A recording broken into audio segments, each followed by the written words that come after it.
This is the MCC and Explore program, and today's topic is epilepsy surgery.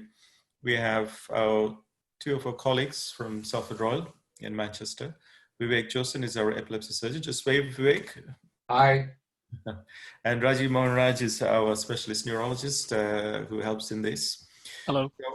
So, without too much of an introduction, I'm just going to ask Vivek to crack on with his talk, and then I think Rajiv is going to talk. So in terms of rules, please keep the chat box active. So if you want to ask any questions, you can type it in, and Sean, who's our senior registrar here, who's coordinating the MCC and Expo program, is going to pick up your questions. And also, if you just want to ask a question, just raise your hand, and we'll see if we can get the speakers to respond to that. All right, guys, thank you. Okay, I'm just trying to get this to.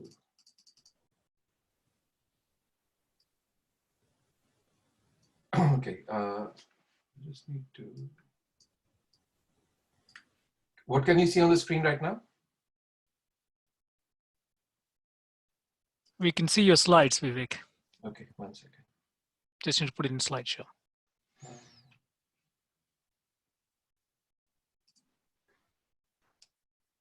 Okay, is that the slideshow there?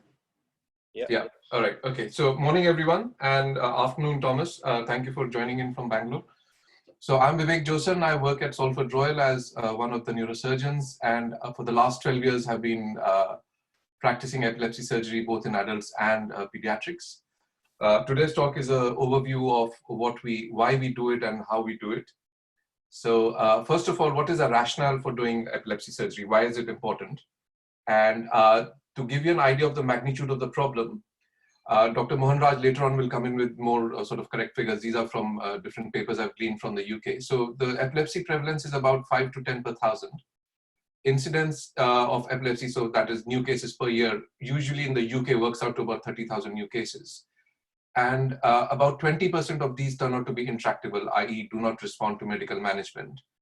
And so every year we are adding about 6,000 new intractable epilepsy cases in the UK population. Of these intractable cases, roughly about 15 to 20% or approximately 1,000 per year will be surgical candidates. There was a paper done from Queen's Square a few years ago, which worked out that the annual cost of just epilepsy alone was £2 billion to the government.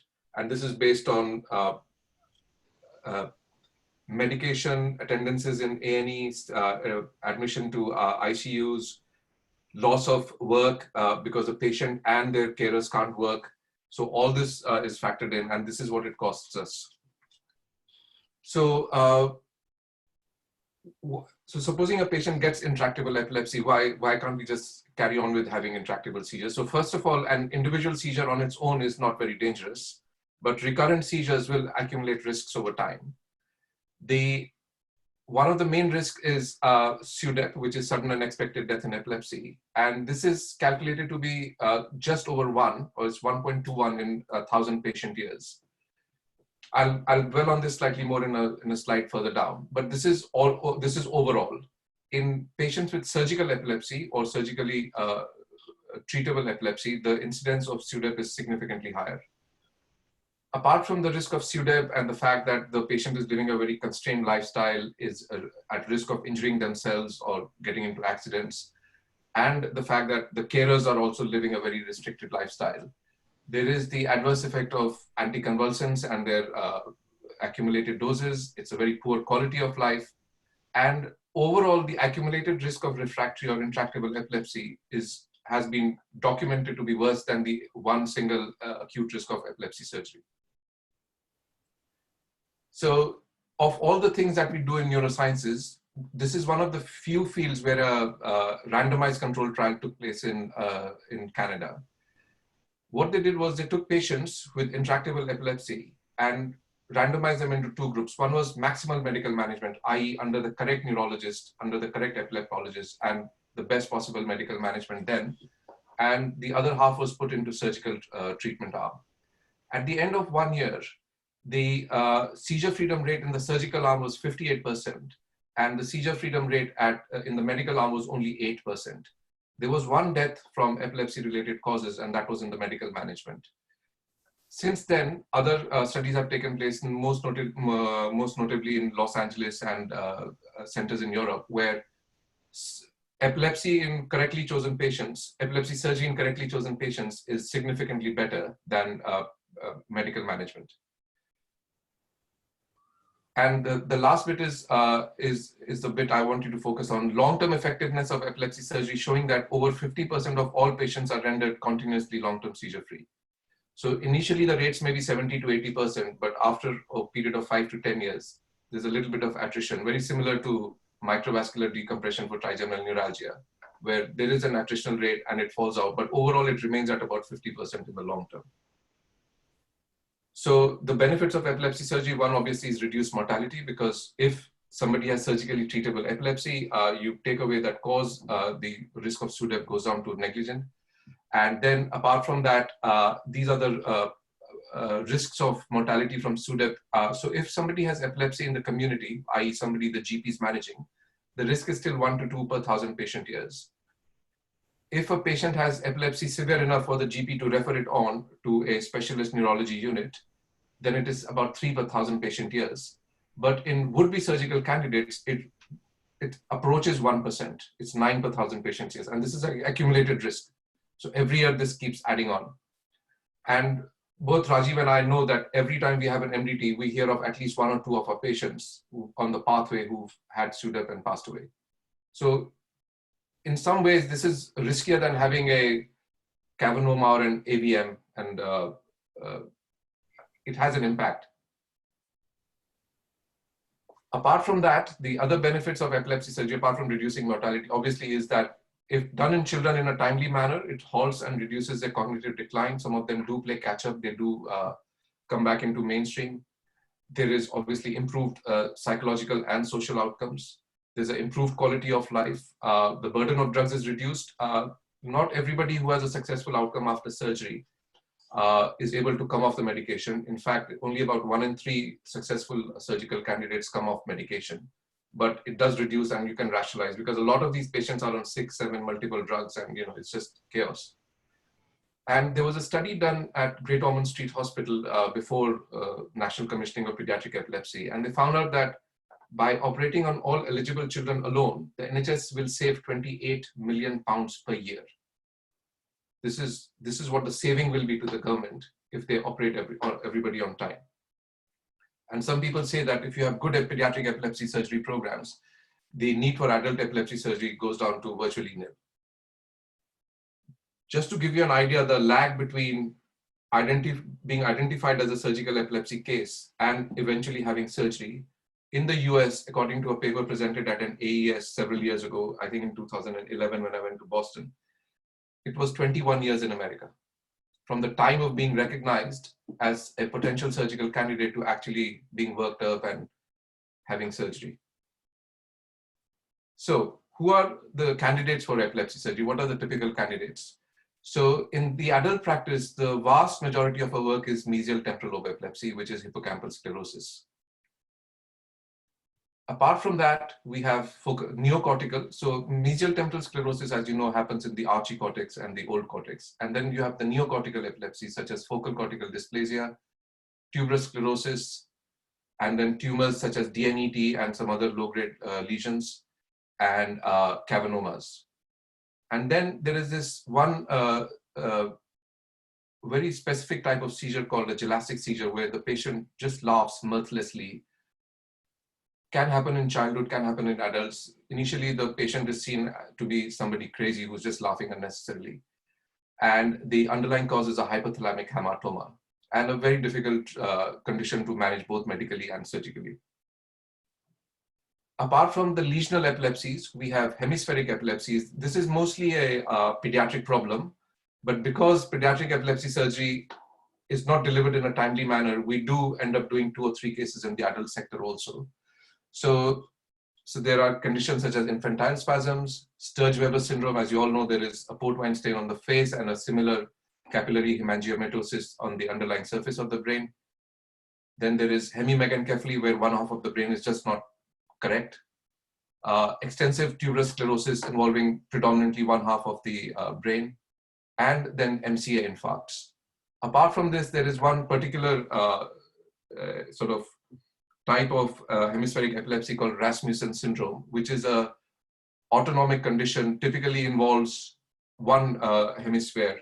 In about 10% cases, it is bilateral, but 90% times it is unilateral. And it's a very difficult condition to manage because the neurological deficits are progressive, but you have to stop the seizures early on. So the patient may not have the neurological deficits and may not be willing to accept the complications of surgery, which is hemiplegia on the contralateral side. But that is a correct management. And here the discussions with the family are quite important to explain to them what's happening. So what are the criteria for choosing somebody for epilepsy surgery? So first of all, they have to have intractable, which is the WHO definition, and I'll leave that to Dr. Mohan Raj to describe. It's basically adequate trial of 2 frontline anti-epileptic medication for an appropriate length of time. And if in spite of that seizures aren't coming under control, then the patient is deemed to be intractable. And the fact that they are having significant impact on their lives. If somebody's having 1 or 2 seizures a year and otherwise is able to carry on with the normal life, then it is not having a significant impact on their lives. The other one, so once you label somebody as intractable and disabling epilepsy, the next one is to decide whether the epilepsy is arising from a typical prescribed sort of area, which can be resected or disconnected with either low or acceptable risk of postoperative deficits. So that is a whole workup for epilepsy surgery patients.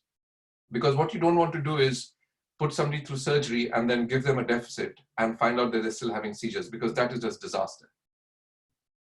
So then we come to pre-surgical workup, and this is something the neurologists typically do. So the goals of pre-surgical evaluation are, first of all, are these seizures?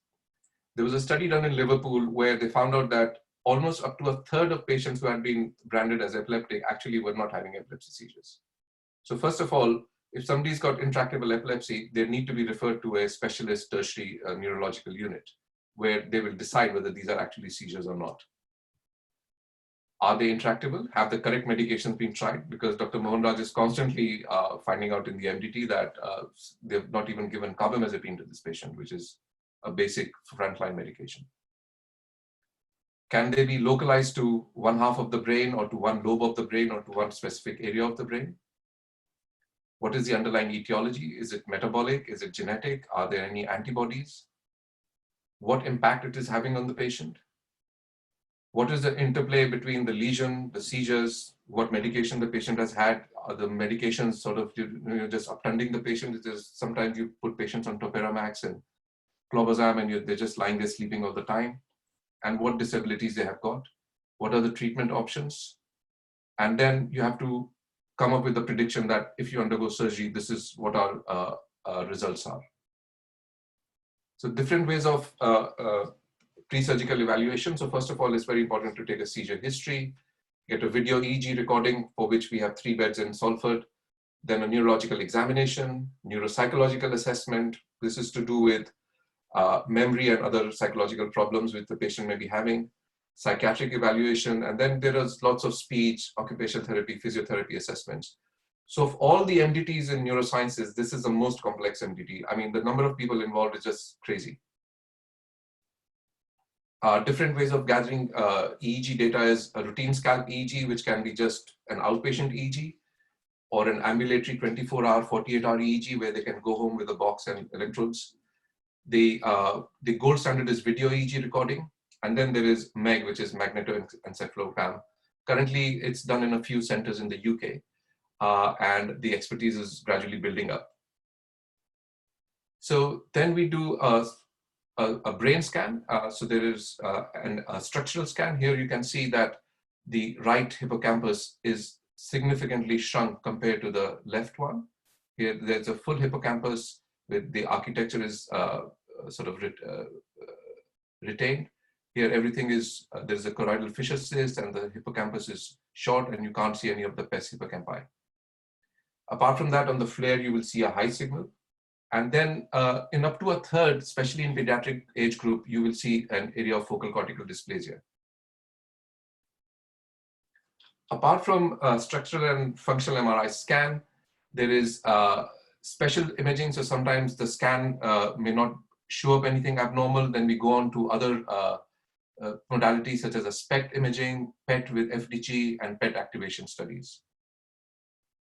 And if in spite of all this, we're still not getting enough information, but we have a high index of suspicion that this person should have a small prescribed area of epileptogenic zone, then we go on to do either intraoperative ECOG or depth and subdural strips and grid recording. The new thing is Stereotactic, which Dr. Mohanraj will show that we've started doing it in Manchester now. And during the surgery, we can do cortical stimulation and evoke potentials. So before I come to the surgical principles, so anybody has any comments, any questions so far?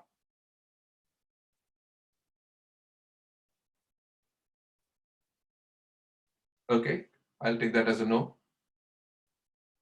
So what are the goals of surgery? So once we've identified a patient who's intractable, the seizures are having a disabling impact on their life, you know, drug number 1 to drug number 17 have been tried and nothing is working.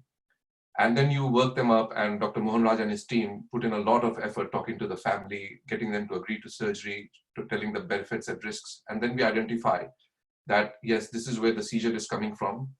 By disconnecting this area or by removing this lesion, we can you know, get on top of your surgery. So the goal of epilepsy surgery is to stop all seizures. Unlike pharmacological intervention, where the goal is to reduce seizure burden by half, epilepsy surgery, the main goal is to stop seizures, with the caveat that the patient may not come off the medication. Because a lot of people go into surgery thinking, I will also get rid of the medication. That is not going to happen. That is not a given.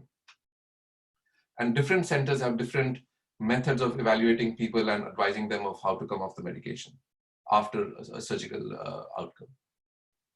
If it is not possible, we can still do surgery as a palliative treatment, i.e. we can stop or reduce major seizures. So some people may be having lots of drop attacks, in which case a corpus callosotomy or a vagal nerve stimulator is good.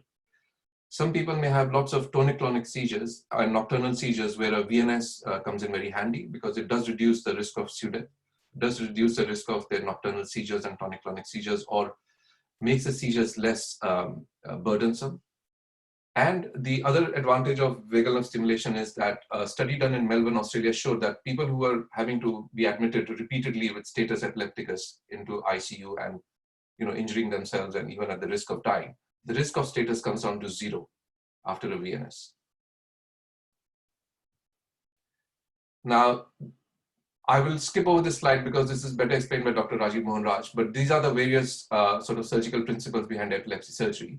That there is a thing called epileptogenic zone, which may or may not be concordant with a lesion seen on the scan. And I will stop here and let Dr. Mohanraj talk about this concept. So what are the surgical procedures that we do? So first of all, we can do a lesionectomy. So if there is a small localized DNET, which is a very highly epileptogenic lesion, remove the lesion, it's more than 96% cure rate, cured. Then there is lobectomy. There are different types of lobectomies. The commonest one is temporal. Then there is a frontal lobectomy, occipital lobectomy. Multi-lobar disconnection, which is a temporoparieto-occipital disconnection, TPO disconnection. This is for posterior quadrant epilepsies. Predominantly a pediatric operation. Hemispherotomy, I'll dwell on this on a little bit more slightly further down. Vagus nerve stimulator, which is a palliative procedure. Corpus callosotomy. There is DBS, where there was a Sante trial for deep brain stimulation in the thalamus. And the new thing, the new toy on the block is the laser, which is laser interstitial thermal therapy. So some examples of a lesionectomy: DNET, very high cure rate. Cavernomas, not so much. If you just remove the cavernoma and the surrounding hemosiderin, the success rate of surgery is about 50 to 60%.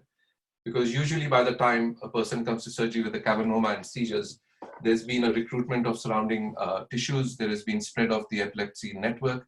So this really has to be worked up properly. And there is focal cortical dysplasia. There are 3 different main types, 1, 2, and 3, and maybe at another day, but this is also a good candidate for a lesionectomy.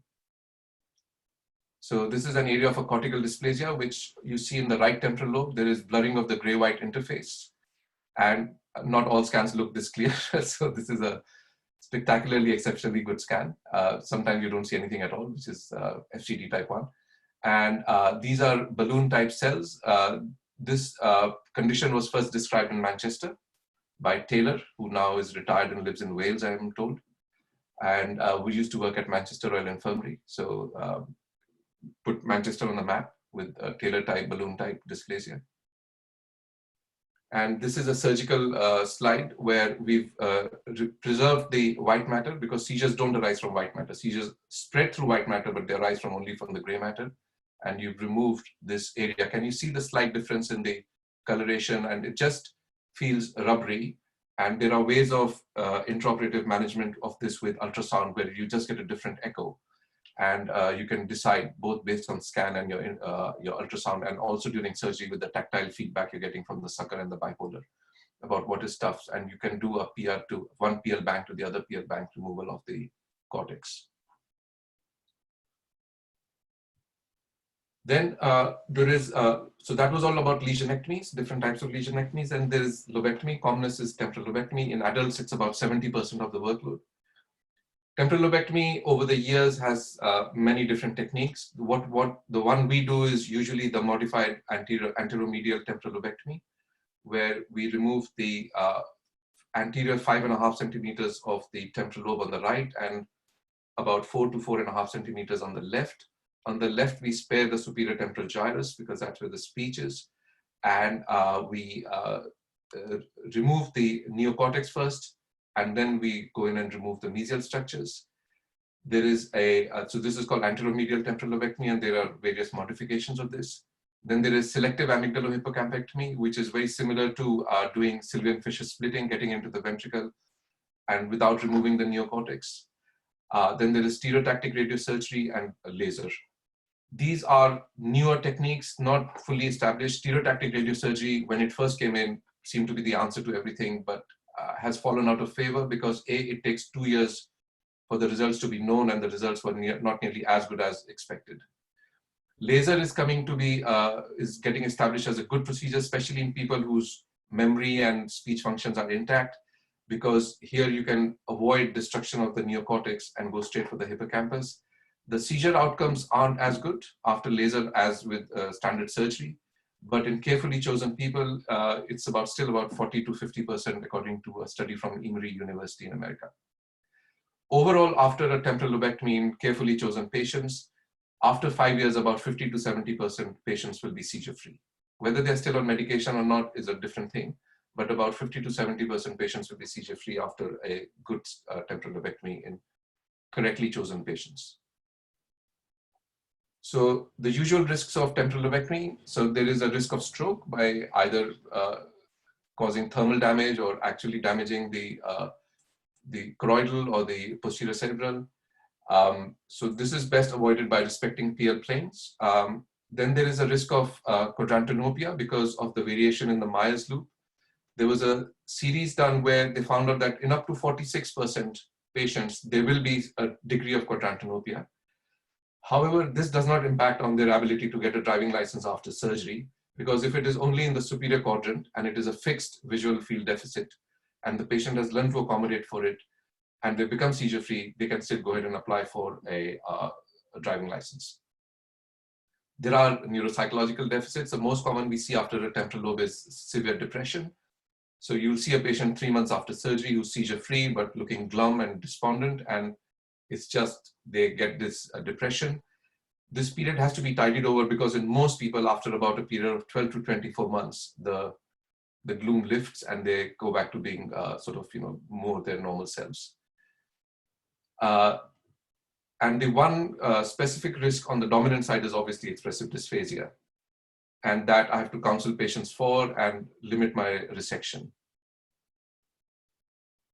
There are other types of lobectomies. So there is a frontal lobectomy. This is unlike frontal lobectomies for tumor, where you stay in front of the ventricle and the caudate head and you remove the frontal lobe. You have to go in under the genu of the corpus callosum and remove the tissue there. So it is a much more involved procedure, much more lengthier procedure than doing a frontal lobectomy for surgery, for tumors. Occipital lobectomy, if a lesion is limited to the occipital lobe, we had a few cavernomas in the occipital lobe. with visual field seizures, which we've operated on. So basically removing the small occipital lobe. And there is multi-lobar resections and disconnections. So this is a TPO disconnection. This is for posterior quadrant epilepsy. This is basically known as a half hemispherotomy. You you disconnect the temporal, parietal, and the occipital lobe, staying behind the sensory cortex so that the entire sensory motor cortex and the frontal lobes are preserved. This is what the scans look like post-operatively. So that is the line of resection. This is going from superficial to deep. And a very successful procedure, again, in carefully selected patients. Very, very successful. I've done about 8 or 9 of these in children by now. Then this is the big beast, the hemispherotomy. This is essentially disconnection of one abnormal hemisphere from the other to stop the seizure spreading to the other side. Earlier on, they used to do hemispherectomy, as you all know, or probably have read about this by now, that Dandy started doing hemispherectomies for gliomas. Unfortunately, the patients were still dying, even though he had removed the whole hemisphere, because at a microscopic level, the glioma had already spread to the other side through corpus. Then they started doing it for, in the 1950s for epilepsy. They found out they were having loads of problems with hemosidrosis and hydrocephalus. Nearly 60 to 70% difficult to treat hydrocephalus and hemosidrosis, and patients were dying from this. Over the years, the technique started getting refined. Most of the work was done in Montreal Neurological Institute, where they first made it a functional hemispherotomy, where they would leave the central core, the thalamus and the basal ganglia, and remove the rest, to now, which is a hemispherotomy, popularized by Villemure and Dillerland. They've got the different techniques, and now Dr. Sarat Chandra from AIMS in Delhi is doing the endoscopic hemispherotomy. So through a big 50p frontal burr hole, he's taking in an endoscope and using an endoscope guided hemispherotomy. And the seizure freedom rate, depending on the underlying pathology, is as high as 90% in patients with MCI infarcts and Rasmussen's. But if they have a hemimegaencephaly or FCD, then it is about 2 out of 3. Mortality can range from 0 to 6%. And with the new techniques, the hydrocephalus rate is down to 10%. So that is something you need to be aware of. What are the indications? That first of all, it's a unilateral hemispheric lesion. Patient already has the opposite side affected, i.e. can't do apposition of the thumb to the fingers and can't do fine foot tapping, which means that the pyramidal tracts are affected.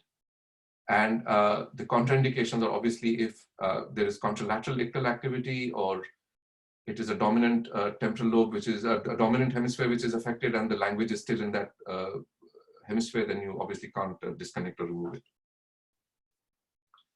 These are some slides of how the technique has been refined over the years. So this is A is where they've completely removed the hemisphere. This is no longer done anywhere. This is a functional one where they've left the central core intact. And then this is a patient with an MCI infarct. So this looks like the central core has been removed. It hasn't, it was just not there. But basically you disconnect the frontal lobe, you disconnect the parietal occipital lobe, and you disconnect the temporal lobe in 4 different steps, and you disconnect the corpus callosum. Now, those are the surgical techniques for lesionectomies, lobectomies, hemispherotomies, multilobar disconnections, and so on. And any questions from anyone so far about surgery?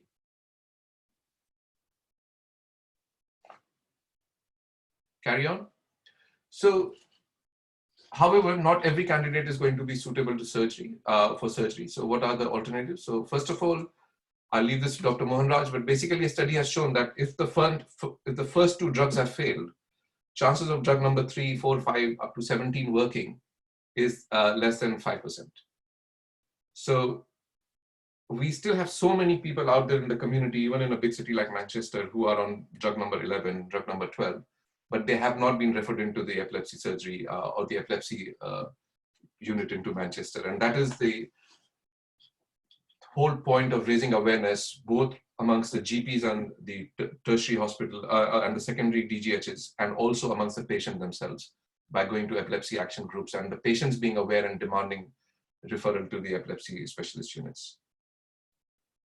Then ketogenic diet, very useful in children, especially in specific epilepsies, but it's basically Atkins diet. It's a high fatty diet, and especially in children with learning difficulties, very difficult to insist on them just having fatty foods and no carbs. But in carefully monitored situations, it has a role, and especially in children, every pediatric epilepsy surgery unit now has a ketogenic clinic. And then we have vagal nerve stimulations. Overall, 50% of patients will see a reduction in the seizure frequency by about 50%. I've had 3 patients of the more than 500 patients I've done who have become seizure-free. But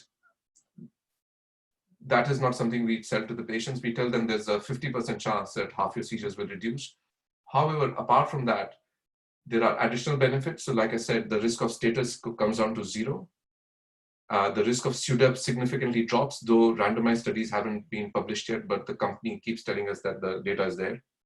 And overall, the patients say that the seizures are briefer and more manageable. And more importantly, up to 70% patients say that their mood is much better. So even though our response rate is 50%, our revision rate is 70 to 80%, because an additional 20 to 30% patients say that just give it to me because our mood is much better ever since we've had the VNS, even though they haven't responded. To the point that apart from epilepsy, vagal nerve stimulation has also been approved by NICE for chronic endogenous depression. However, it is very difficult to monitor, so no, we are not doing it. I don't know if anybody in the UK is doing it, but NICE has approved this for refractory depression. So these are some of the palliative techniques. So vagal nerve stimulation is the one we do most. Corpus callosotomy, I've done only 3. MST, nobody's been able to replicate the results of the chap who introduced this technique, so it's fallen out of favor. There is deep brain stimulation for specific epilepsies, especially once VNS has failed. There are centers, especially Bristol and King's in London, who do this for epilepsy. And there is a gamma knife. And now the new thing, which is LIT. But LIT is not a palliative technique. It is aimed at as a curative option. Just a brief slide about vagal nerve stimulation. I've already told you this. The economic impact of vagal nerve stimulation is that it has been proven both in the developed and the developing world that a one-off vagal nerve stimulator insertion in the long run is cheaper than somebody having multiple medications, requiring frequent hospitalizations, being at risk of SUDEP.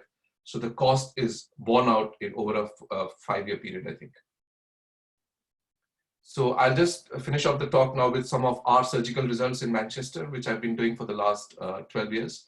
So this was presented 3 or 4 years ago. So the data is just 8 years. So by then we had 82 patients, adults and pediatrics. There were nearly 50 adults and 33 children. The average duration of epilepsy before they had surgery was 16.5 years. So it's a lot of time for unnecessarily having seizures. 37 females, 45 males. And these were the different pathologies. So as you can see, the orange is mesial temporal sclerosis. So overwhelmingly the main substrate, but in children only occupies 1/3 of the pie, whereas in adults it's nearly 75%. And then you have other things such as focal cortical dysplasia, DNETs, other tumors, multiple pathologies where you have hippocampal sclerosis and FCDs combined together, or a DNET with FCD and so on, or a pilocytic astrocytoma with FCD and so on. So that was a breakdown, and our results were, so we had a binary outcome. A good outcome was Engel 1 and Engel 2. Engel 1 is no seizures, Engel 2 is seizures significantly reduced by more than 90%. And then poor outcome was Engel 3 and 4, so still having seizures. So Engel 3 is more than 50% reduced, but still less than 90%, and Engel 4 is just no difference. And these were our results. So 84% had good outcome and 13.4% overall. This is 1 year. Then we had another talk where we had sufficient number of patients to decide whether the seizure freedom rate was sustained at 5 years. So I haven't put down the numbers here, but just the percentages. So neocortical temporal lobectomy, this is done for lesions only in the temporal lobe, such as temporal encephalocele or a DNET, and this was good outcome, both retained at 1 and 5 years, and about 1/3 came off medication. Temporal lobectomy for for mesial temporal sclerosis, we had 88 at 1 year, but fell down to 74% at 5 years. But 83% remained on medication.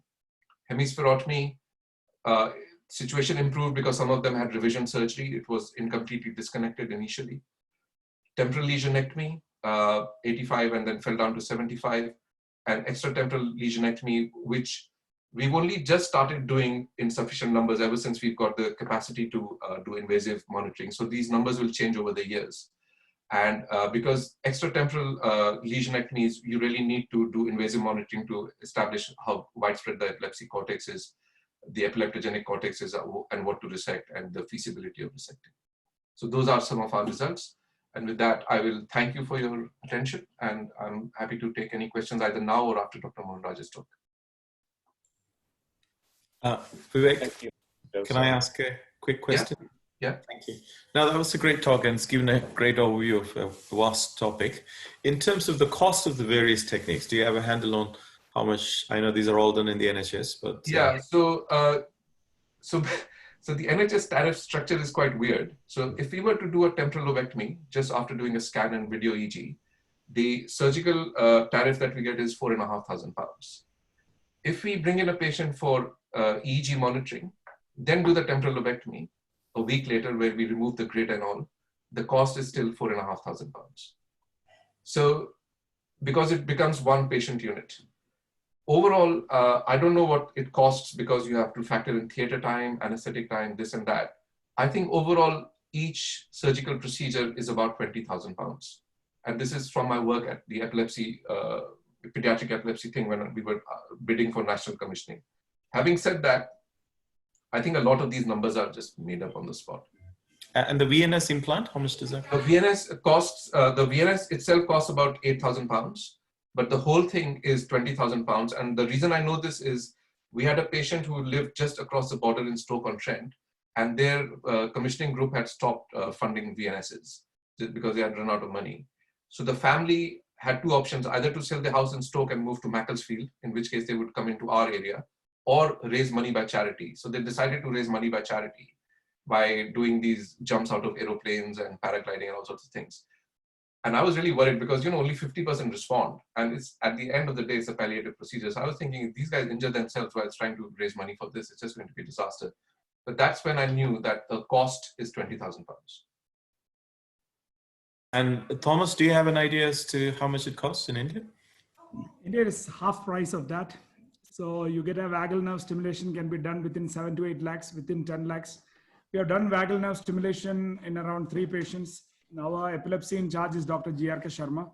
So he did for usually young people, pediatrics and refractory seizures, especially parietal occipital gliosis and bilateral, they use that. But it's much cheaper. Even epilepsy surgery will be much cheaper than in UK, maybe around 3-4 lakhs. We can finish all the video monitoring and things like that. Vivek, it was a wonderful presentation, a surgical presentation, I will say. Yeah. Well, the actual intelligent presentation is about to come. Yes, I know. It was a true surgical presentation. And thank you. I just want to ask, we have a general feeling that the hippocampal sclerosis have almost disappeared. We don't see any hippocampal sclerosis now. As you used to see earlier, people say that this was an epidemic of virus or something like that. And now it is not disappeared. That's what people say across the globe. I don't know what your experience on that. Because we don't really see any. It's definitely so. It's a worldwide thing. It's been presented at AES and everything that the numbers of temporal lobe epilepsy is definitely decreasing. And we've also seen it. There was a year when I did about 26 in 1 year. And these days, it's difficult to find 3 or 4. And then another thing is now our understanding of autoimmune epilepsies, hippocampal, autoimmune, NMDA, and all those. So many times we might have missed something in the past because we never used to check all these things. So whether these things are all into that basket. And now, if you have all time, please join for that talk Dr. Joshi has put in, because it's a very interesting concept in the field of epilepsy, especially the neurologists, because we find a lot of seizures are triggered by things you do. For example, most of our patients use Vicks Samradhanjan for headache, which is eucalyptus camphor, they trigger seizures. Dark chocolates and coffees may trigger seizures in people with nocturnal seizures. So the stimulants may be as subtle as that. And especially post-surgery, people are not improving. We had a kid who was operated for epilepsy surgery. Surgery went well and had breakthrough seizures. And they found that the family was bathing the kid with eucalyptus leaves and water. And then we stopped that, seizures got controlled. So the factors which may trigger the seizures, we have to be very careful pre-surgically and post-surgically. There was an interesting French lady who had surgery and was seizure-free, came to India, went for a massage center. They massaged her nicely with camphor and had a status epilepticus. Had a status epilepticus after that. So there were a lot of factors which we do as doctors, we neglect. We think about the pharmacology, we think about surgery, a lot of lifestyle factors and things to do. So if you please attend that talk, you will get more concept on all those things, you know. So I welcome you for that.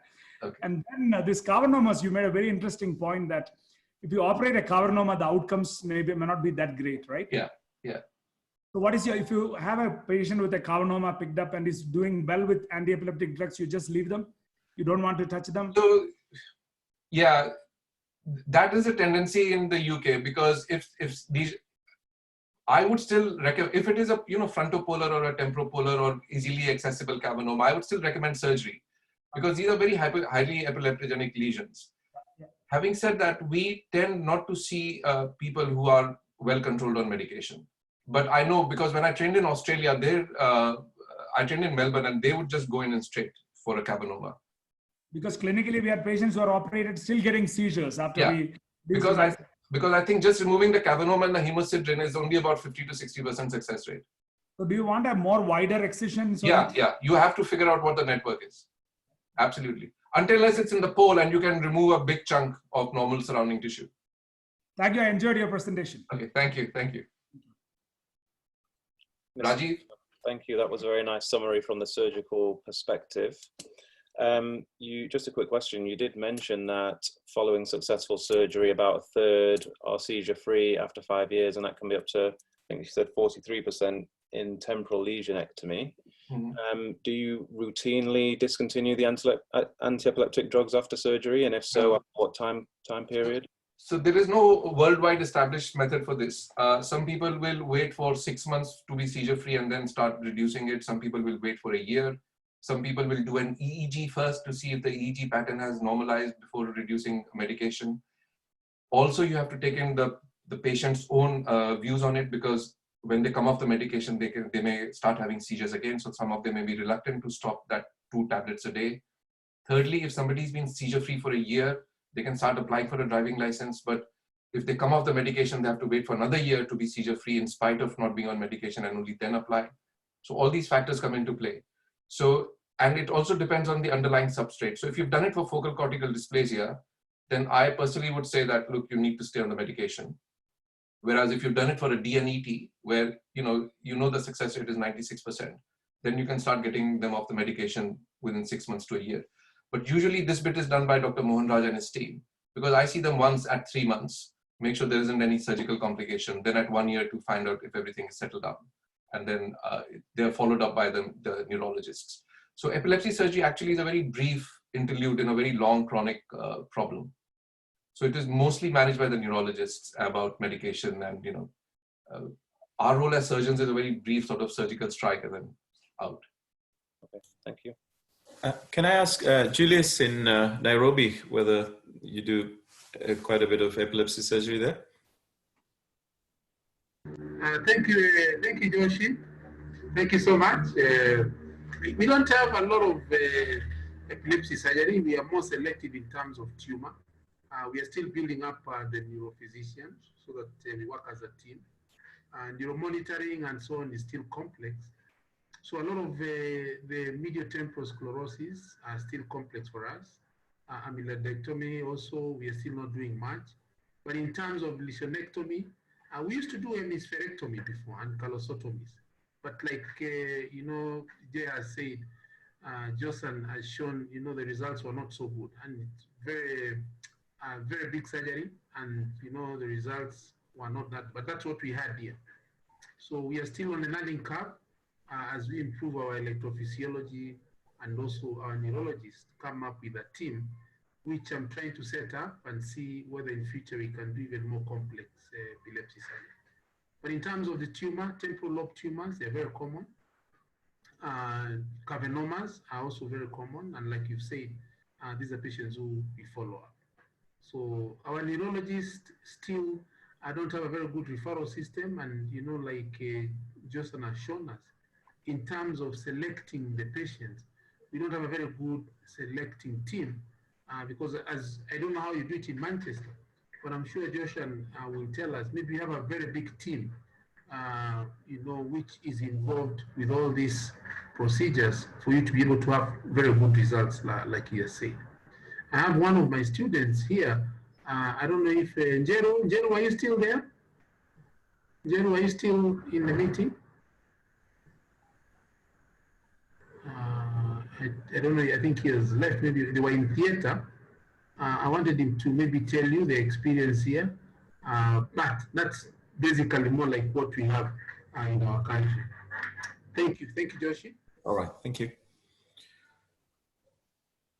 All right, shall we go on to Rajiv then?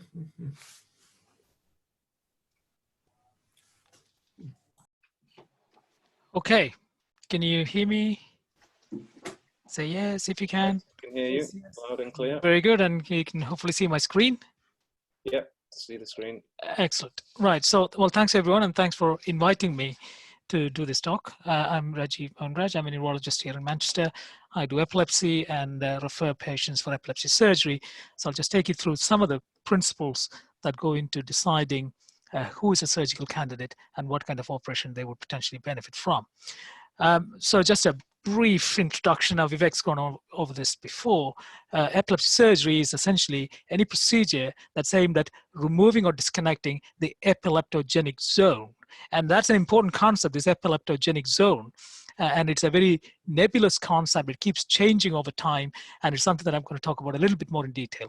But this was first performed by Horsley in what is now the National Hospital for Neurology and Neurosurgery at Queen Square back in 1886. And of course, with the advent of modern imaging, the advances in epilepsy surgery has been tremendous in the last few years. So again, just to briefly touch upon what Vivek's already mentioned, we have resective operations, mainly in the form of temporal lobectomies, lesionectomies, and other focal cortical resections. We have disconnection procedures in the form of functional hemispherotomies and corpus callosotomies, and we have neuromodulation, mainly in the form of vagus nerve stimulation. So these are the types of surgery that we generally consider in patients with epilepsy. So who is a candidate for epilepsy surgery? So a patient whose epilepsy cannot be controlled with anti-epileptic drugs is a candidate for epilepsy surgery. And at what point after starting medication for epilepsy would you come to the conclusion that anti-epileptic drugs are not going to stop this patient's epilepsy? And that's essentially after 2 drugs. And so these are laid out in the UK NICE guidelines, as well as other national and international guidelines, that if seizures are not controlled, or if there is diagnostic uncertainty or treatment failure, children, young people, and adults should be referred to tertiary services, which is basically our clinic here at the Manchester Centre for Clinical Neurosciences, for further assessment. And referral should be considered if one or more of the following criteria are present. Epilepsy is not controlled with medication within 2 years, and management is unsuccessful after 2 drugs, or there is a unilateral structural lesion, which is potentially surgically amenable. So people should not be suffering uncontrolled seizures for many, many years before they get referred to a specialist unit for consideration of epilepsy surgery, but unfortunately, all too frequently they do. And as Vivek mentioned, people often wait up to 20 years from the onset of epilepsy before they get a curative operation. So 2 years, 2 drugs, that's the thing to bear in mind. And a structural lesion, of course. Right, so Vivek mentioned this randomized controlled trial, which was published nearly 20 years ago now. They utilize, so this is mainly from Canada, I believe Montreal was the main center. So they had patients who had been worked up for temporal lobe surgery who were on their waiting list, which was quite long, and they used the study funding to randomly, in a randomized fashion, performed early surgery on some patients. The other patients waited on the usual waiting list and had surgery more than a year later. And so that allowed them to compare seizure outcomes in the first year between patients who had surgery and those who remained on medical treatment. And these were the outcomes. So in the surgical group, 58%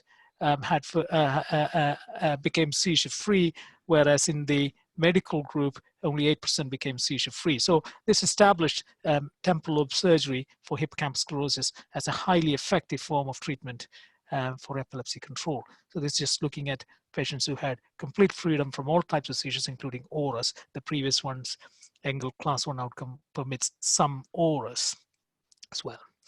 So this leads to this evidence statement from NICE that in temporal lobe epilepsy, surgery is superior to prolonged medical therapy. And this is pretty much the only type of neurosurgery we can say surgery is superior to medical therapy. We are prepared to bow to your superiority as neurologists in this field. Right, so I'm going to present a case to illustrate some of these issues in patient selection and principles of investigations. So here is a 55-year-old lady. She was born of a normal pregnancy and delivery, acquired early developmental milestones normally. She did not have any fibrils, any major developmental delay, but she did suffer a prolonged febrile convulsion at the age of 2. And these are things that some babies are prone to. If you have a high fever, they can develop a generalized convulsion. And in this lady's case, it left her with a transient right hemiparesis, for which she had to be taken to hospital.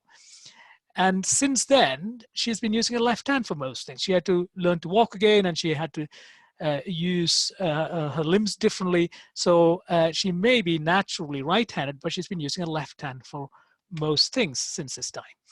She then started having her non-febrile seizures at the age of about 13.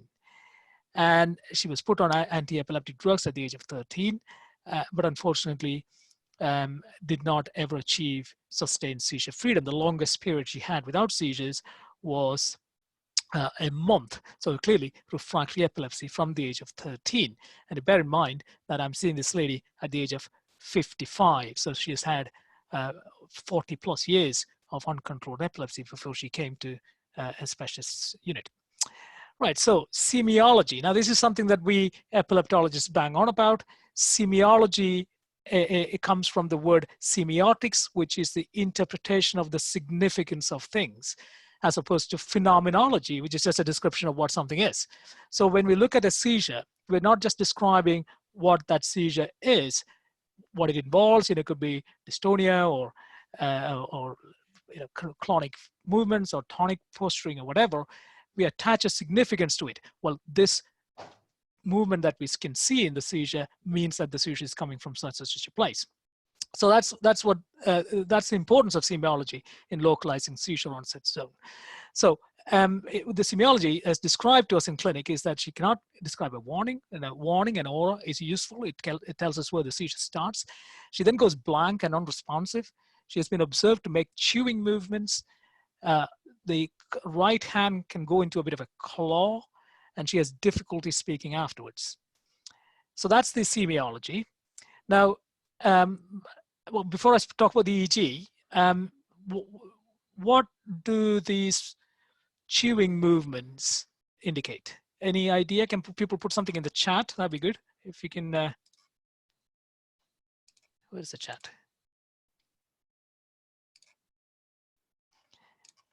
Anyway,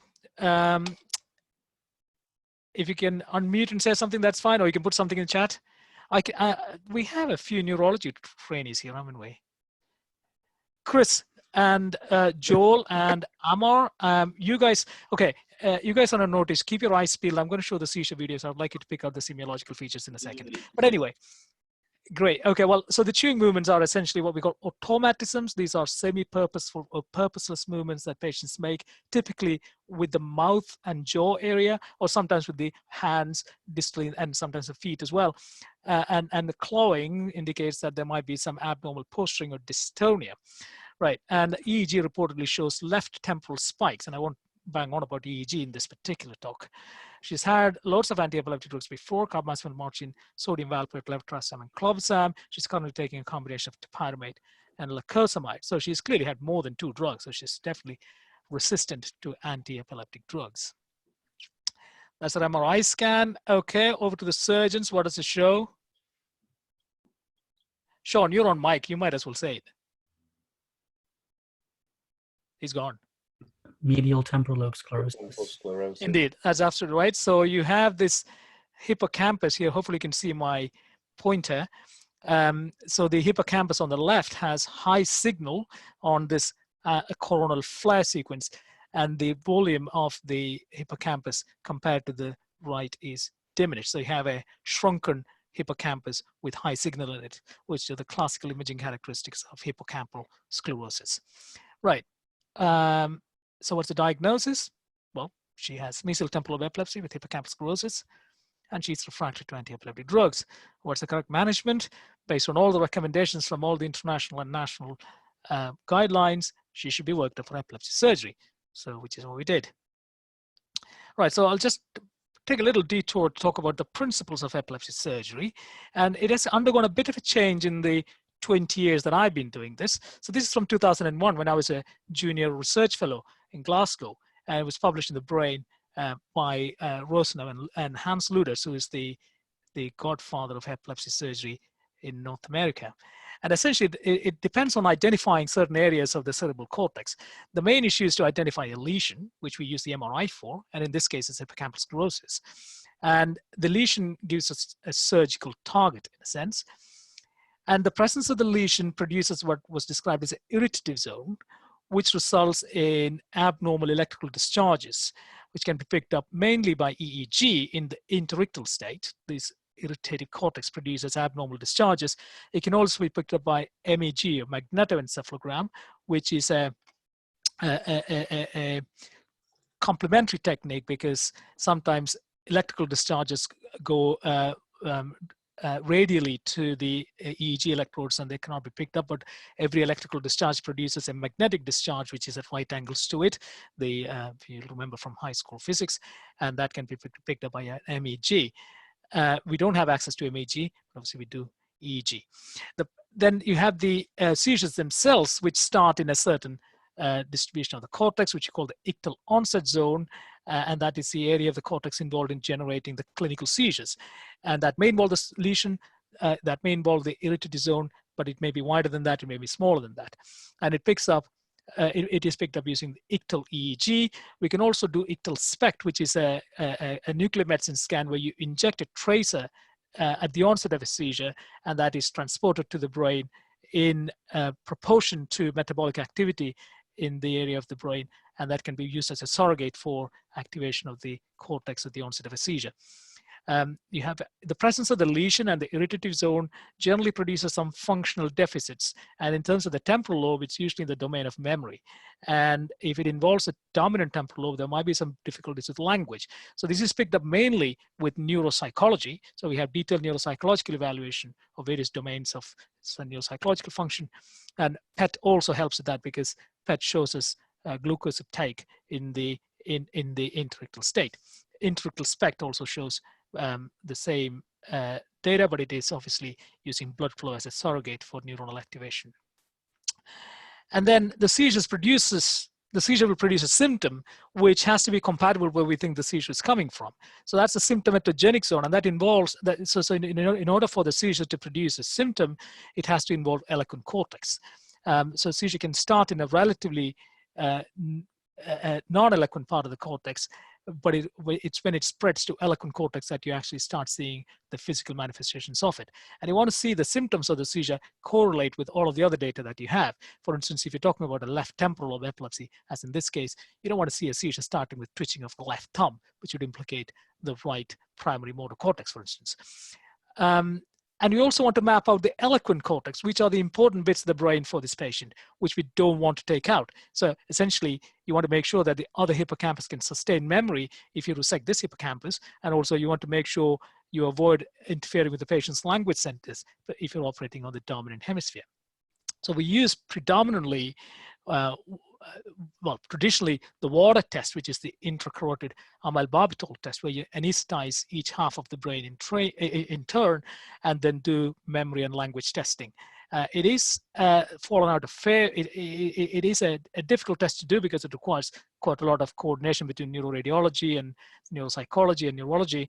And it also obviously carries a bit of a risk attached to the angiogram. And seeing as we are operating on older and older patients now, there is a risk of stroke that is not negligible. So we increasingly use functional MRI for mapping language function. The fMRI paradigms for mapping memory are not very well established. And if you actually have electrodes in the brain, such as in stereo EEG or subdural grids, you can do stimulation and mapping of functional zones. At the end of all of this, you end up with this idea of the epileptogenic zone, and it is defined as the area of cortex, the resection of which is necessary and sufficient to stop seizures.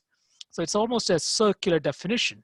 So you take out a bit of the brain, and when the seizures are stopped, you assume that you've got the epileptogenic zone.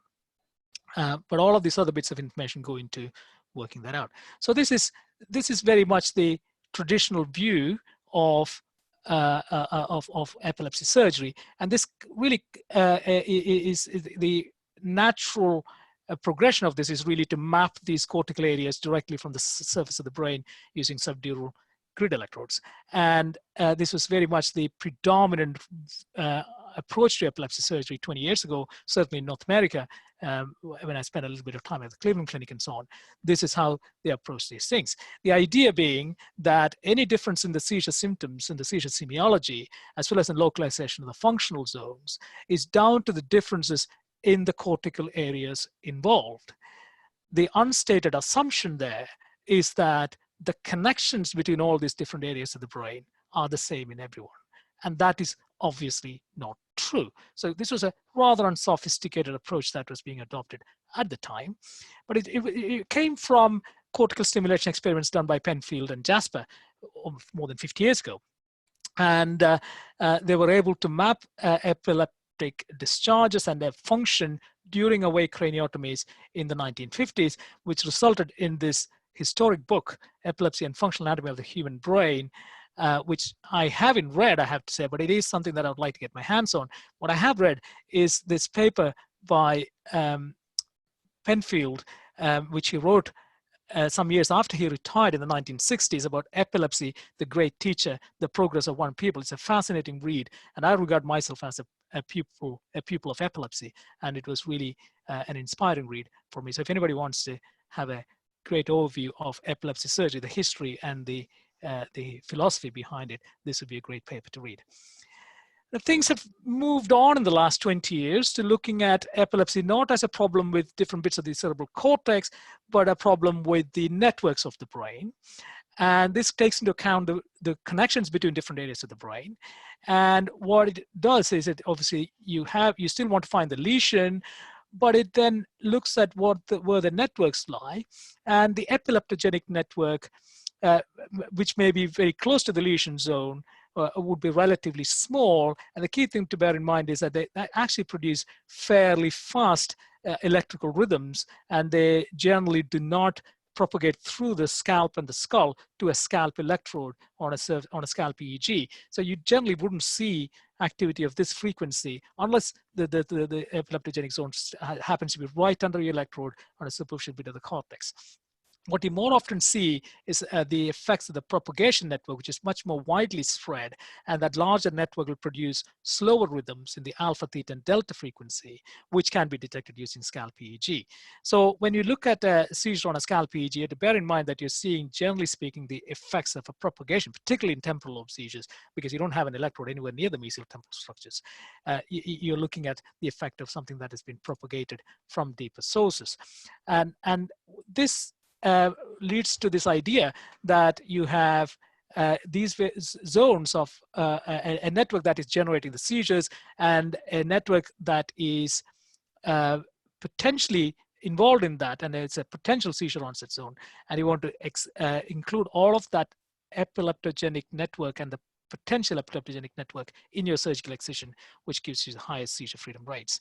And this also, and the way to explore that network is by obviously looking at things in 3 dimensions. So that is where stereo EEG comes from. And this is a picture of depth electrodes implanted stereotactically. So you can see the spread of discharges through the substance of the brain from various sources. And this came from another neurologist, neurosurgeon team, this time in France, Talleyrand and Bancourt. And Talleyrand had actually trained in Montreal with Penfield, and that idea of exploring the spread of discharges in 3 dimensions using stereo EEG was a prominent thing in Montreal at the time, but the North American field sort of went the way of subdural grid electrodes, whereas the French and Italian schools have developed more of the stereo EEG school. And this has given us great insights into particularly temporal lobe epilepsy. And we know that even what appears to be a homogeneous condition like temporal lobe epilepsy with hippocampal sclerosis actually has multiple subtypes depending on how the discharges spread through the temporal lobe. So you can have a pure mesial subtype where the discharge of the epileptogenic network is confined to the mesial temporal lobe, or a temporal polar subtype where it spreads from the mesial temporal structures to the temporal pole. And these 2 subtypes do really well from a temporal lobectomy because this network is entirely included in the field of a temporal lobectomy.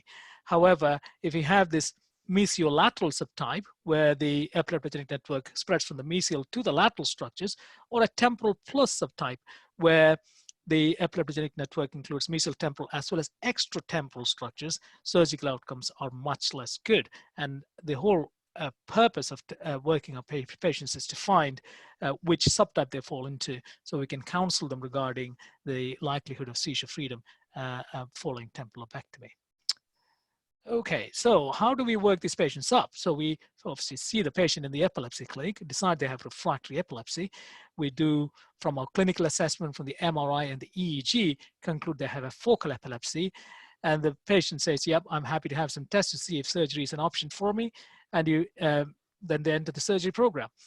At that point, we refer them for video telemetry as well as neuropsychological assessments, which are the first line tests we do. Once that is completed, we bring them to the MDT, where sometimes in very straightforward cases, you can recommend an operation where they meet with the epilepsy nurse specialist who are going to be their main source of support and counsel through the whole process, meets Mr. Josan and then has an operation, hopefully, all within a year. In some cases, after the MDT, we have to go to phase 2. And phase 2 is really where we need more information, either from seizure localization point of view or from the functional localization point of view. So we might do a water test, we might do an Fmri or a PET scan. And following phase 2, we may have to proceed to intracranial EEG to more firmly localize seizure onset zone. But at any stage of this process, obviously the patient may be rejected as not suitable for surgery. So that's the process. So the patient I just described to you, I won't go into much detail about this. This is the EEG, and that's what we call a sharp wave, and that is showing up over these electrodes, which has got odd numbers next to them. And the odd numbers mean that they are left-sided electrodes, and that's in the F7 electrode phase reversal. So you got, and that is the electrode that's closest to the left anterior temporal lobe, so it's the anterior temporal electrode. So you have phase reversing sharp waves over the left anterior temporal electrodes. So that fits with left temporal lobe epilepsy. So those are those. That's the voltage field, just to make it clearer. Right, so here's a seizure. So Sean, if you're recording, can you pause recording for a bit? I don't have consent to have you on. I would normally stop at this point and ask the neurology trainees to enumerate the semiological features and their lateralizing value, but I don't think I'll do that this time. But the main thing really to notice is that she started off with abnormal posturing of her right hand with some abnormal movements in the left hand. So the right hand went to a bit of a crooked position, and the fingers of the left hand moved in an odd way, which are automatisms. So there are orofacial, and she had some lip smacking and swallowing type movements. So there was orofacial automatisms at the start, which led to right upper limb dystonia, which led to left distal upper and lower limb automatism, which led to and then a right facial hemiclonic, so twitching of the right side of the face. And postictally, she had right upper limb weakness. I didn't show you that bit of the test. And you saw there the nurse showed her a pen and asked her to name it, and she could name the pen and could say what it was used for perfectly well. So what are the significance of these findings? So temporal orofacial automatisms are things that we see in limbic seizures, and limbic system predominantly is in the temporal lobe, but it's not the only part of the limbic system. It could start somewhere else, and basal frontal or cingulate or something like that, and spread into the limbic lobe. And that's what orofacial automatisms imply. The upper limb dystonia suggests that the seizure is coming from the left side. The left upper limb automatisms probably also suggests that the left temporal lobe is involved because automatisms tend to be ipsilateral to the side of the seizure onset in the majority, but if it's accompanied by contralateral dystonia, that's a very good localizing, lateralizing sign. And then you have the facial clonic thing, which suggests that the seizure is spread outside the temporal lobe. There is right upper limb weakness, which suggests that obviously again the left hemisphere is where the seizure occurred. And there was no anomia, which suggests that the dominant hemisphere was not involved in the seizure, which means the language centers in this lady's case might not be on the left. So this was the ictal EEG, which I won't bore you with too much, but that is the ictal discharge that you can see within about 30 seconds of seizure onset, a 5 to 9 hertz rhythm. This is a neuropsychological results. So she has, again, I'll just give you the bottom line. She was average across all domains, but her verbal fluency appeared impaired. Nothing strongly lateralizing there. So we wanted to know for sure which side her language functions were on. So we went on to do a language fMRI. So this is verb generation, and you can see activation mainly over on this side, object naming and reading. So the bottom line was with verb generation, there was left activation around Broca's area, and object naming and reading was bilateral activation. So there has been some odd development of her language centers because of the early insult in the form of that febrile status episode she had aged 2.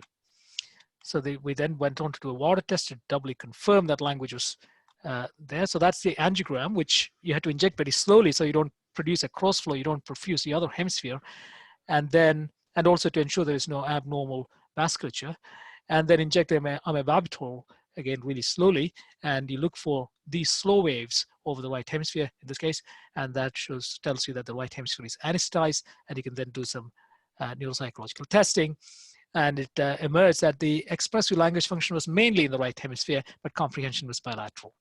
And we could also do some memory testing by anesthetizing each hemisphere in turn. So the right hemisphere was able to sustain memory to an acceptable degree, which means if we were to take out the left temporal lobe, the right hemisphere would sustain memory in this patient. The slight problem is we're injecting the carotid. The mesotemporal structures and the hippocampus are perfused from the posterior circulation mainly. So that's the main criticism of the water test as a test for memory reserve. The left hemisphere does not sustain memory, and therefore you can take it out without causing too many problems for the patient. That was the conclusion. So here's a summary of the pre-surgical data. The MRI shows left MTS, EEG shows left mesotemporal discharges. Video telemetry is consistent with left mesotemporal onset. Neuropsychology is average in all domains, and verbal fluency is impaired, so nothing lateralizing. fMRI possibly suggests bilateral language. Water test suggests the language is bilateral, and the right hemisphere can sustain memory after left temporal lobe section. So this is put to the MDT. We come to the conclusion that a left anterior temporal lobectomy will have a 60 to 70% chance of producing seizure freedom. There is a low likelihood of producing significant neuropsychological deficit, i.e. memory impairment, and therefore the patient may be offered a left anterior temporal lobectomy. And that's the operation. So that's the temporal pole, all the mesial structures, the amygdala, the hippocampus, and the variable extent of the lateral neocortex, depending on which side you're operating on. And in this lady's case, a 4.5 centimeter section was done by Vivek. This is another test we often do in temporal lobe epilepsy. We didn't do in this case because we didn't need to. This is 18 FDG PET scan, which shows hypometabolism, in this case on the right, when co-registered on an MRI, can be a very useful tool in temporal lobe cases. In this lady's case, she underwent a temporal lobectomy approximately 5 years ago. She was in her late mid-40s by the time she had the operation. So the problem with operating on older people is that the seizure outcomes are still very good as long as the other prognostic features are good. But their post-operative course can be quite prolonged. They don't cope with the operation quite as well. So she needed a period of neurorehabilitation. And it took her about a year to get back on an even keel. But once she did that, she was absolutely fantastic. She's better than she's ever been in her life, and she's been doing really well ever since. I didn't talk about this. It's a stereo EEG in a case of temporal lobe epilepsy. It's the bilateral temporal lobe implantation. That's immediate post-implantation pictures, and that's where the electrodes go. That's the intraoperative CT co-registered onto the preoperative MRI, so we can accurately detect electrode positions. So that's the a gamut of pre-surgical investigations and a typical case of temporal lobe epilepsy with a successful postoperative outcome. Mr. Josan mentioned some of these things. So cortical dysplasia and cameromas are two highly epileptogenic lesions that we often encounter. And I won't go into details of surgical outcomes. Vivek's already mentioned that. These ones are tumors that have the common characteristic that they have very big names, and that's pilocytic astrocytoma, pleomorphic xanthoastrocytoma, and decembryoplastic neuroepithelial tumor. I haven't got peanut in there, but peanut is also another one of those. And the key thing really is that these are grade 1 lesions, and they present with seizures, and they get picked up on a patient goes into hospital with a seizure, has a scan, this is picked up, and they typically get referred to neurosurgical on call. The thing to bear in mind is that these patients do not need a tumor operation. Apart from in very rare cases where some of these things can grow a bit, these are not at risk of transforming. They generally don't grow, and all they do is cause epilepsy. So if they need any form of neurosurgery, they need an epilepsy operation, not a tumor operation. So they should be referred to the epilepsy clinic. So I tend to take them on and follow them up in my clinic. Vivek's mentioned this, so I won't go into too much detail about this, but just to say, we do see quite a lot of patients who have had perinatal MCA territory infarction with really severe seizures and dense hemiplegia, who have had bad epilepsy all their life and come to us in their 20s, 30s, and 40s, and they still do really well from a hemispherotomy. So we haven't done many cases. I've had 4 patients undergo hemispherotomy here under my care in adulthood, and they've all been completely seizure-free. So outcomes are really good from this. I don't have any personal experience of corpus callosotomy, but it is something that we often talk about, particularly as treatment for drop attacks and the like Gastaut syndrome. But in general, we treat them with vagal nerve stimulation and drugs. So just to conclude, epilepsy surgery is highly effective in selected cases of refractory focal epilepsy, and all patients failing to achieve seizure control with the first 2 drugs should be referred to us for specialist evaluation. And it is should be performed by experienced multidisciplinary team.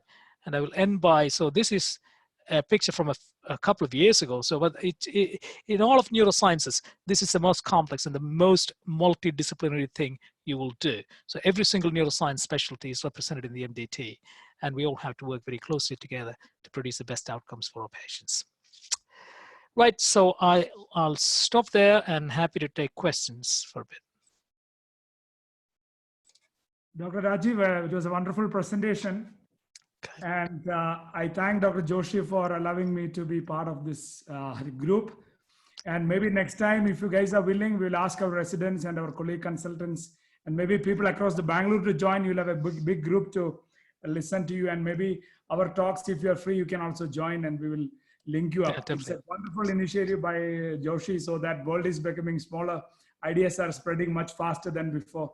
It was a very wonderful presentation, Rajiv. I wished our residents were there to listen to a wonderful talk. Thank you. I'm going to OPD. What is waiting there. Thank you. Take care. Thanks, and very kind. Thank you, Thomas. Thank you. Rajiv, thank you so much. That was an excellent discussion. I'd have maybe one question in terms of the temporal lobectomy. Yeah. In the case you have shown. Rather than maybe going on for a smaller, maybe more like a really isolate the area rather than doing a lobectomy. What's the rationale of doing the whole temporal lobectomy vis-a-vis just going in for the lesion? And then I have one of my residents here called Dave Mangar. I don't know if maybe you can comment something. Dave Mangar, I hope you have learned something. Very, very impressive discussion. Dave Mangar, can you hear me? Yes, sir. Thank you. Thank you very much, Dr. Rajiv, for the nice presentation. I wanted to ask you, is the WADA test done for all the patients that we are going to do epilepsy surgery, or is it just limited to the left to map the language center? Thank you. Sure. Yeah. Okay. Yeah. Thanks. Well, thanks for your kind words. So just to answer Julius's question first. I mean, you asked why don't we do a lesionectomy? And the key thing to bear in mind about epilepsy surgery is that we are not in the business of doing anatomical resections. We don't resect anatomical abnormalities or resect anatomical boundaries. We're in the business of resecting to physiological or specifically pathophysiological boundaries. So we want to map out the network that is producing abnormal function and get rid of that. So the temporal network is the thing that is at fault. So a lesionectomy would have, I mean, there is data on selective amygdala hypocampectomies in these cases, but in general, the bigger the resection, the more of the network you get rid of, the better the seizure outcomes are. But obviously, there's a balance to be struck between that and neuropsychological outcomes. Now, with regards to your question, Dave, about water tests, there was a time when every patient who went for epilepsy surgery had a water test, but we are less convinced about its utility.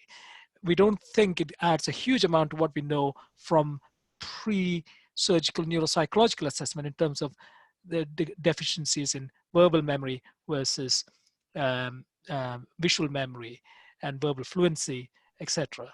And the risks. And I also mentioned the criticism of assessing memory from injecting the carotid artery, because the carotid does not perfuse the mesial temporal structures. It's perfused from the posterior circulation.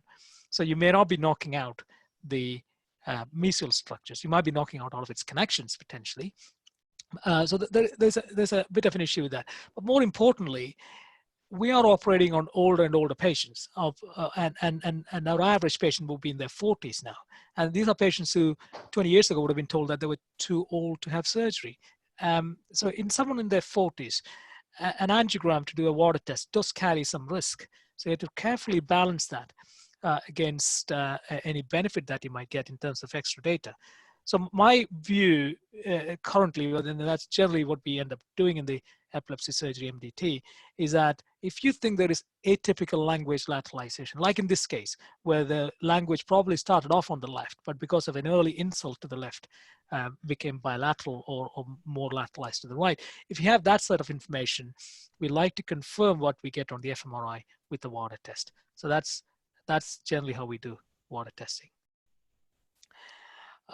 Sean has put a question here. When is invasive brain recording necessary and which technique is preferable? So invasive recordings are required when we cannot be sure about the epileptogenic zone from the scalp recordings and other non-invasive data such as PET scans. And then we need to know for sure where the seizures are coming from. We need to record directly from the brain itself. Which technique is preferable? Stereo EEG is preferable, just because it's much less morbidity. You don't have to do a big craniotomy to put the electrodes in. It's done by burr hole, and the complication rates are low. Post-operative infection rates are low, and you can keep them in for a lot longer without significant risk. So we can keep. We routinely counsel patients that they will probably stay for 2 weeks. We may be able to push it up to 3 weeks, although we've never done that.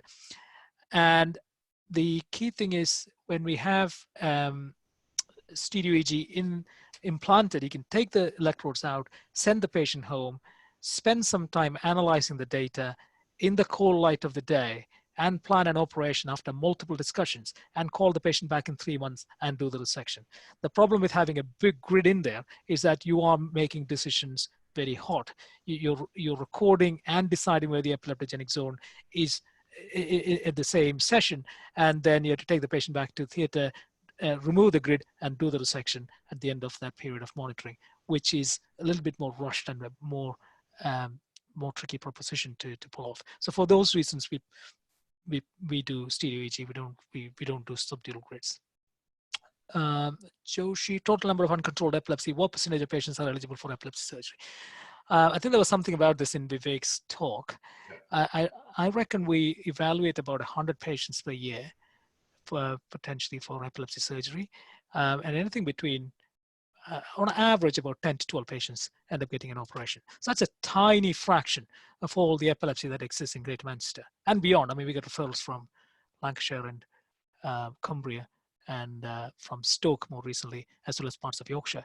So not huge numbers. So there are all sorts of limitations for patients to access this type of stuff. It requires a lot of resilience on the part of patients to keep coming back. So these are, you're talking at least 2 hospital stays, so at least one hospital to stay for video telemetry, 1 or 2 scan visits, and then 6 visits to neuropsychology on top of at least 4 clinic visits. So these are multiple visits to the center to talk things through, and over a period of 18 months. So people had to be very committed to it and stick with it, and a lot of patients just can't do that. So that's an issue, and we don't really know, and the epilepsy community in general, we don't really know how best to address that, because on the one hand, we need all the specialists in one center, but then me sitting here, I can't see, there are lots of patients in different parts of the city who I know will not be able to come to my clinic. Okay, any other questions or comments? Or I think Ashraf had a question. Ashraf? Yeah, you've got a hand up, Ashraf. Hi, can you hear me? Yeah. Hi, just a question regarding VNS. Is it indicated in patients with sort of multifocal epilepsy, and that we are not for doing temporal lobectomy or hemispherotomy for as a palliative measure, or is it done for every patient who is not for craniotomy, basically? Well, if we can't do resective surgery, then depending on how many drugs have been tried, there might be a case for vagal nerve stimulation in pretty much all types of epilepsy. Having said that, the best results are in drop attacks and Lennox-Gastaut syndrome. So multifocal epilepsies, I mean, it's a relatively loose term, but Lennox-Gastaut syndrome is a specific epilepsy type where you have tonic spasms and drop attacks, as well as atypical absences. And if you have that, in my experience, they do brilliantly. So a vagal nerve stimulator, we would really push for that. But in other types of epilepsy, we might try a bit harder with medication, etc., and then also weigh up the result. I mean, some people with learning disability, severe physical disability, may have respiratory issues and might not be great anesthetic risks and so on. So you got to carefully weigh up the risks and benefits in those cases. So yeah, it's on a case-by-case basis, but pretty much all types of epilepsy potentially would respond to vagal nerve stimulation. Thank you. Okay. Any other questions? So there were quite a few people that I didn't recognize on the call, but they seem to have left, but I think from a few other countries as well. But anyway, you know, it was a great 2 talks, I have to say. And Thomas is quite right. We're going to have to ask both of you to come back to give you the exact same talk, I think, in after a few weeks. So anyway, thank you everyone for joining us. Thank you. All right. Thank you. Please put in your feedback forms. I think Sean has put a feedback form in the chat section. Thank you, guys. Thanks, Joshi. Yes. Thank you.